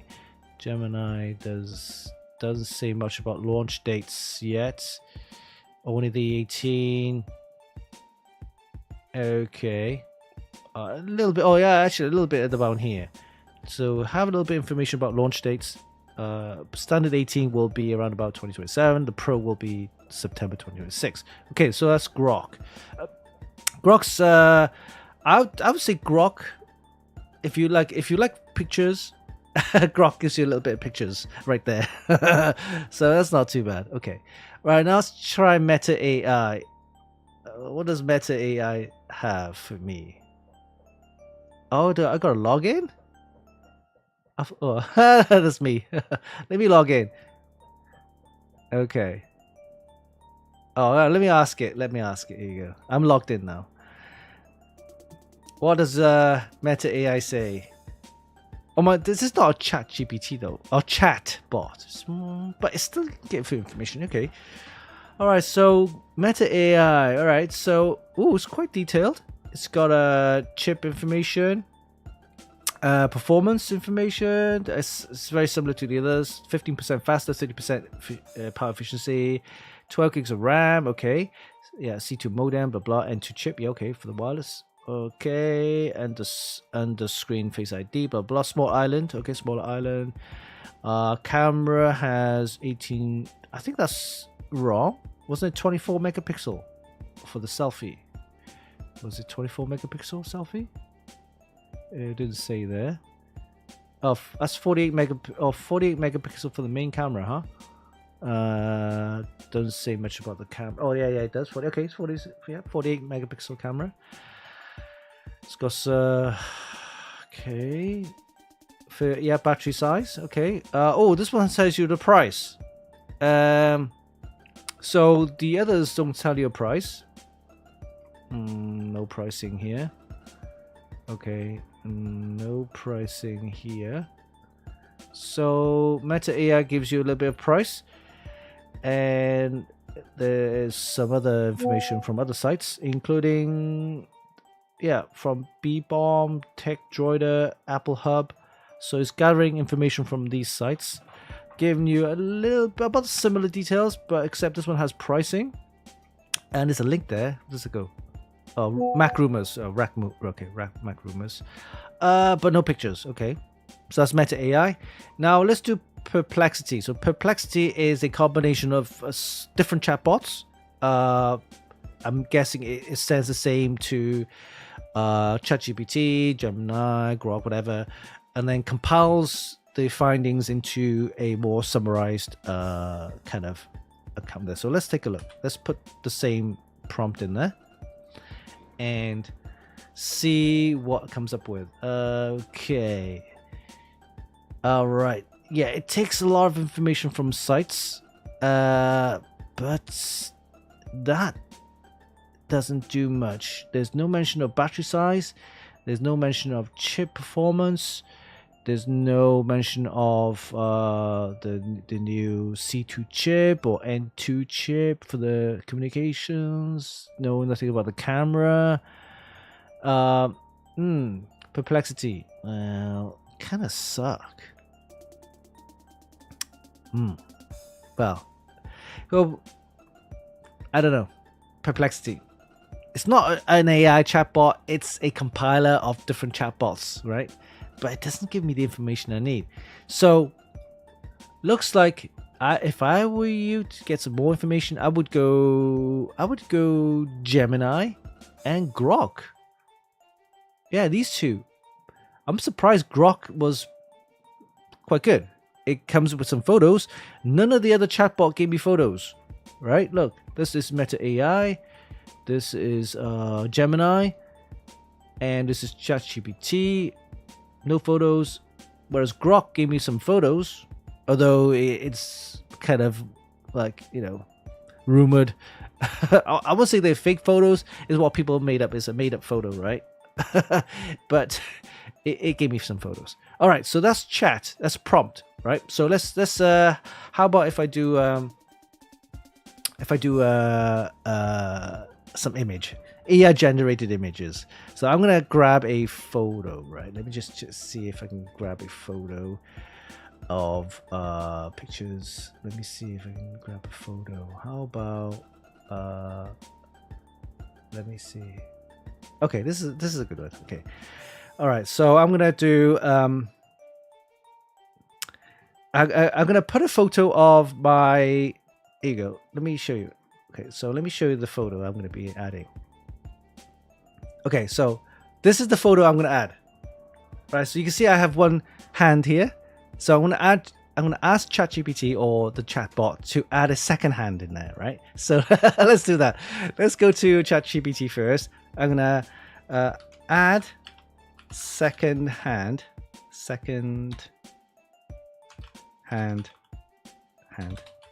to the image and make it pop. And make it pop. Okay, so I'm gonna add the image in there, add a photo. Let me just grab that photo. Oh, I think it's this one. Yeah. Okay. So I've added that photo in there. I said add a second hand to the image and make it pop. So let's see what ChatGPT comes up with. Oh, is it loading? Oh, it's loading. Oh, here you go. It's creating the image. Let's see. Sketching it out. Okay. All right. Let's see. Let's see how good ChatGPT is. Mind you, I have actually had a. Oh, actually, no, it wasn't too. Oh, look at this. Okay. I've added a second hand to it. Okay, that's good. That's good. That's not too bad. Okay, now I'm gonna ask the same question with Gemini. All right, so Gemini, I'm gonna add the picture. I agree. Okay, upload files. I'm gonna add the image in there. I'm gonna to the prompt. Add a second hand to the image and make it pop. Okay. Let's see what it comes up with. Creating an image. So ChatGPT took a while. This one is doing some stuff. I've added the second hand to the image to hold the device from the bottom. Oh, okay. It's doing some creative artwork here. Oh, okay. Look at this. Versus this. Okay, so you added actually second hand there. It looks okay because you're holding the cover of the actual NAS drive, right? And this one is from the bottom. All right. Okay. So let's ask Grok. Right. Let's ask Grok. So I'm gonna add a picture. So let's attach a picture. Upload a file. Let's add the same picture in there, and I will. Here we go. Image is uploaded. Add a second hand to the image and make it pop. This is Grok. So this is Grok. Okay. Image shows a hand holding the what? Oh, okay. It's loading. What? Oh, look at that. Now that's very. It's got the lighting and everything. It looks really good. However, it's actually changed the image a lot. And then my hands. Add a second hand, but it looks like it's like two hands hold like doing this, like two hands doing this, like as if I'm giving the actual device to the second hand. But okay. Of course, during the actual prompt, you can actually ask it to change it a little bit more. But I'm just doing a one-off thing. Okay, let's Meta AI. So let's ask Meta AI the same question. So add a media file, upload the media file. I will then ask it the same question. Oh, give it a same prompt. Upload the image, add a second hand, and then make it pop. Make it pop. Oh, there you go. So Meta AI has given me a few choices, but it didn't add a second hand to the image. All right. Let's ask Perplexity. Upload an image. Oh, I need to sign in. By signing in. Haven't I signed in already? I think I've signed in already, right? Oh, wait there. While while I sign in, let me see. Give me see. Have I got the login password for Perplexity? Give me a second. I thought I did.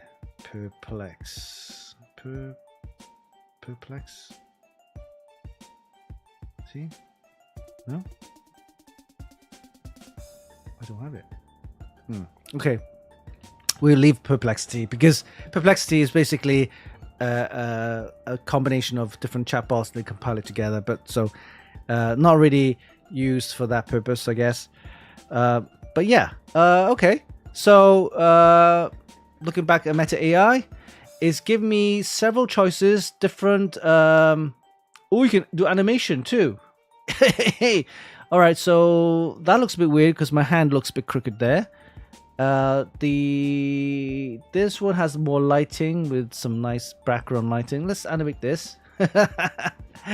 Ooh, okay, it's a bit of animation there. Sweetie Ball says Meta failed to read the directions. Yeah. Read the instructions of I asked for 2 hands or add a second hand. It didn't do that. It did make it pop, so the image did pop a little bit, as in it did look attractive. Oh my god, look at that. That's creepy, right? I didn't even ask it to how it moved. It just moved it as if it was. But the bottom of the actual unit is.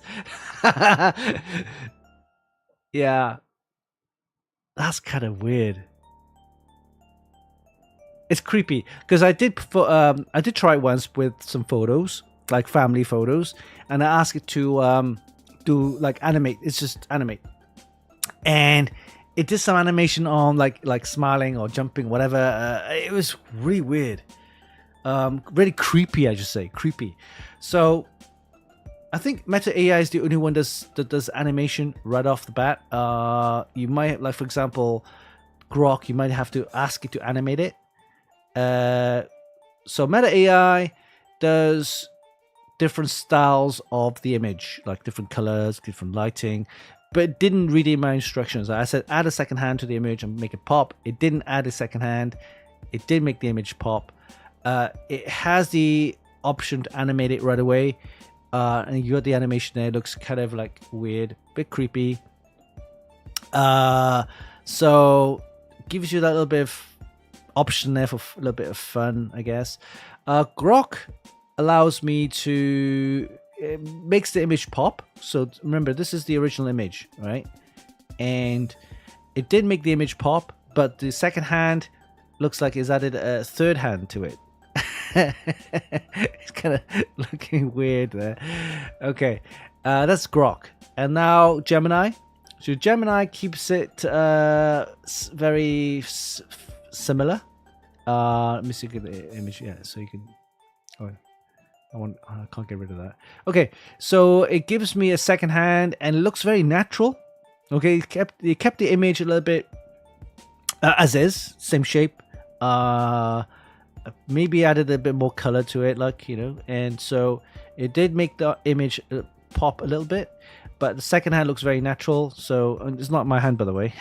Second hand. It's not my second hand, but it somehow captured my second hand's kind of texture and color. So in other words, it's not like a hand color, skin color, which is not matching. So it matches a little bit. Nice. Okay, so this is Gemini, and then this is a ChatGPT. So ChatGPT kind of like made my hand look is basically a mirror copy of my hand, and they kind of like filtered it so that there's, if you look at my original picture, it's kind of like a little bit wrinkly there, and here they smoothed this part out, but yeah. It's kind of like weird. Okay, I'm gonna close this. Oh, you go. So, yeah, the image is, I wouldn't say it popped, but it's kind of more contrast to it. Secondhand looks very,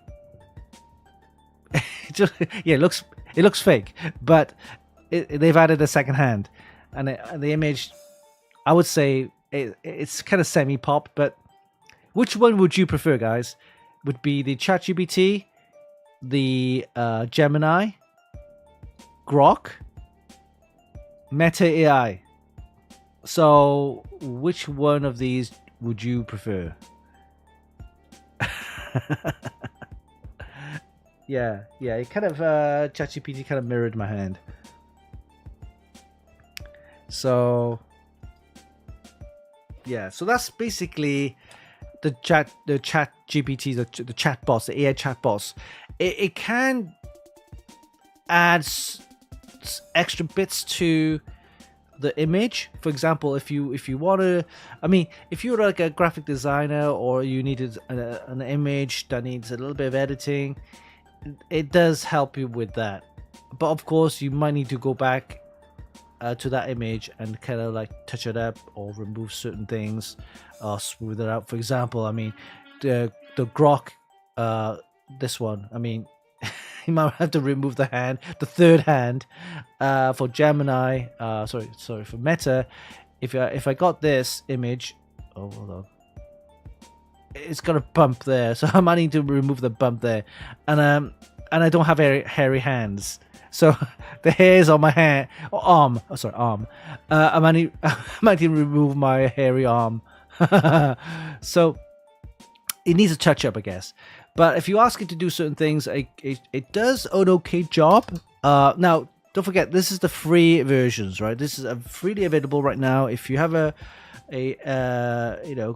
X account, you can use Grok right away for free. Meta, if you're on Facebook, you can use Meta AI right away for free. Again, with Gemini, it's free if you're using Gmail, and same with ChatGPT, it's free. You just sign up. But if you want a more advanced versions, you can pay. You can pay for the advanced versions, which has better AI. It gives you better image processing. Has more detailed, point form analysis of the prompt, the instructions that you actually put in. So, image-wise, I would say between ChatGPT and probably Gemini. For more information, I would go with Gemini and Grok. Yeah. Gemini did the best. Yeah, this is Gemini, by the way. Yeah, this is Gemini. So this did the best. Added the second hand, and it kind of added extra contrast to the photo. So yeah, Gemini. It's free, by the way. So if you have Gmail, it's free to use. Advanced versions, pay a little bit more, gives you more advanced features for the AI. So that's what's happening, guys. The GPU price is going up, memory price is going up, SSD price is going up. It's all because of this. For you guys creating images and asking prompts of what stuff, random prompts. Actually, I have people that I know, and this is probably on Reddit and stuff like that as well, asking medical advice on the chatbots. Now, it's not a bad thing, but it's also a risky thing. They're not medically trained. Okay, 100%. So probably best to just go see a doctor if you have a problem, medical issues. For medicinal home therapy, maybe. Or if you're asking about something very trivial, not medically urgent, then yeah. So there are certain times, certain scenarios where you could use ChatGPT for asking questions, and but who knows? In a few more years, the AI will be so advanced, it'll be able to actually not just solve, but maybe recommend certain solutions which you could use, I suppose. I'm seeing people in the legal field asking legal questions about, because each country has a legal system which is different from each other countries. Certain stuff which is legal in one country may not be maybe illegal in another country, and there's people asking questions about that in ChatGPT. Probably best to go to the government website to find out, right? But anyway, AI is all the thing now. So if you want to use it, then great. ChatGPT, Gemini, Grok, and Meta AI. As I said before, probably best. I would choose probably Gemini and Grok. You know, I know Grok is like Elon Musk X. You know, if you're not a big fan of Elon, it doesn't really matter. I mean, Grok is not bad. He is investing a lot of money into AI data centers, so he has his own AI data centers. So yeah, okay. Well, I had my fun with that. I you know, to be honest, I use it myself. Not all the time, but certain scenarios, certain cases, I do use the chatbot stuff just to help me out with things, but I don't rely on it though. So never be reliant on these AI chatbots. It's fun. It you know, it does give you a little bit of information. For example, like I said, I want to find out about iPhone 18. It's not out yet. What can I expect? Some information on there gives you kind of some ideas. Okay, it's not, again, it only searches stuff which is already on the internet. And the information that you see there are from sites which have posted stuff, such as the rumor sites, the Mac rumors and stuff like that. Rumor sites, of course, they post a lot of unofficial, not released information, which are not officially, you know, announced. It's all rumors. So you're getting information based on other sites' rumors, which may or may not be true. Okay, so just have to let you know that. Okay, I think the actual giveaway has ended, so let's do a there's 24 entrants, so thank you for participating. I will put your names into the wheel decide. So let's put the wheel decide in there quickly. Wheel decide, and I will put your names in. Wait, I need to put your names in, huh? Okay, 1 second. Put my names in. We are giving away the ASRock Archie figurine. And I'm just gonna put your names in there. Okay, all good. In it goes. And what is that? Your names, okay. Win an ASRock Archie figurine. Right, okay, how many seconds spin, guys? I'm gonna give it 25 or 20. 25 or 20 second spin. Let me know. 60 second spin. That's like a minute. I can wait for it to spin 1 minute. 23 seconds, 20 seconds. Okay. Kind of 23 sounds interesting. We did 20, 25 before. We did a 31 before. 23, 24. Okay, I will do... Oh, it is 24. There you go. 24th of April. Let's do 24 second spin. Okay, apply the changes on the wheel. Okay, it's a 24 second spin, guys. Let's head over to the wheel decide. Okay, here we go. And this is to win the ASRock Archie figurine. All right, so this is what you're winning, guys. The ASRock Archie figurine from ASRock. So thank you, ASRock. And this was taken from the ASRock Intel event, which I attended last week. Fantastic event. And we got one of these to give away to one lucky winner.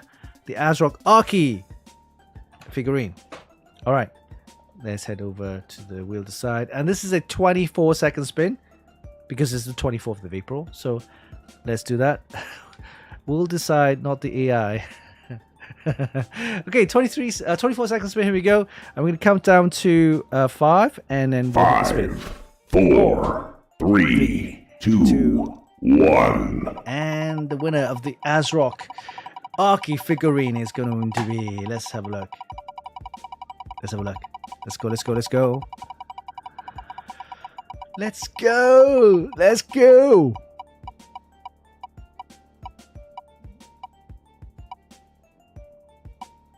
Woohoo! Whoa! 3LZH.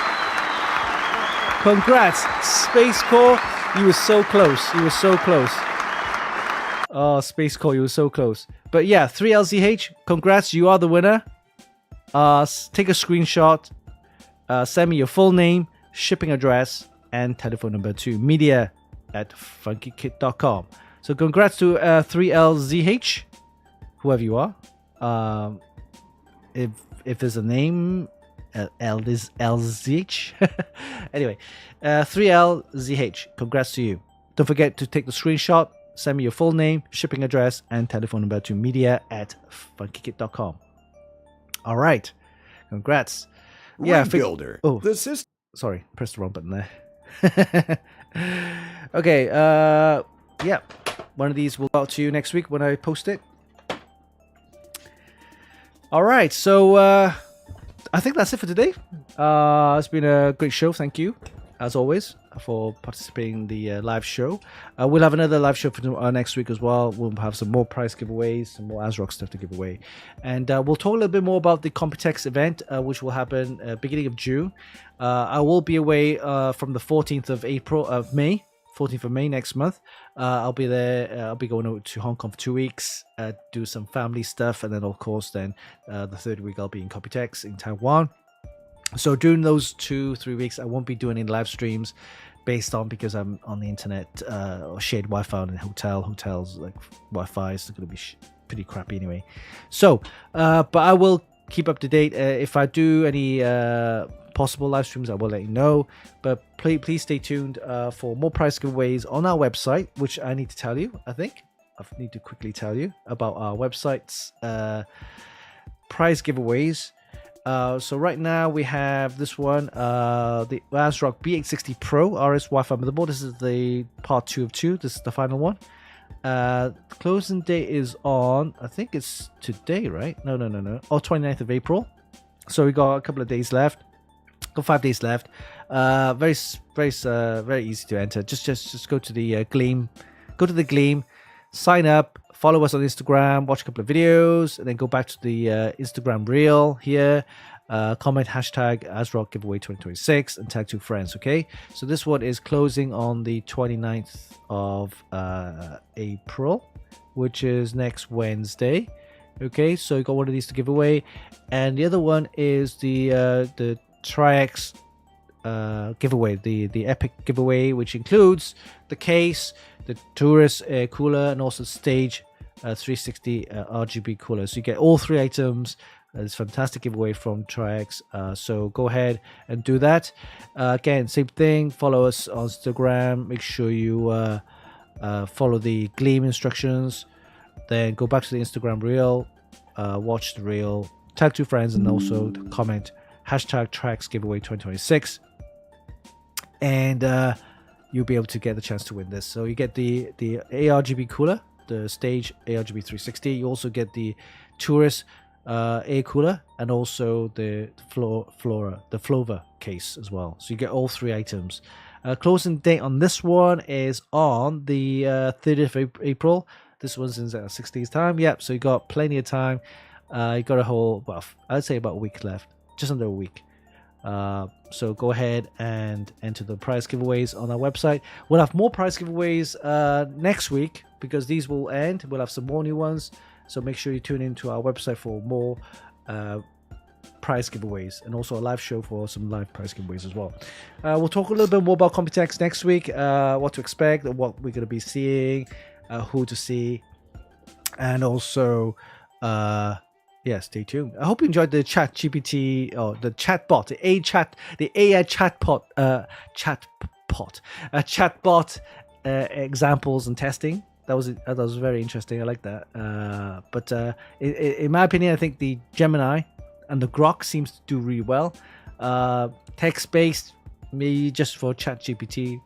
Meta AI is kind of fun. It does a lot more the image stuff, which is kind of weird. And then Perplexity, it didn't do much, mostly text based. Okay. All right, thanks guys for joining the show. Hope you enjoyed it, and make sure you tune in for next week's show. Until next time, this is Uncle Winston for the Funkykit Show Live. Until next week, see you soon. Take care. Have a great weekend, and see you soon. Bye-bye.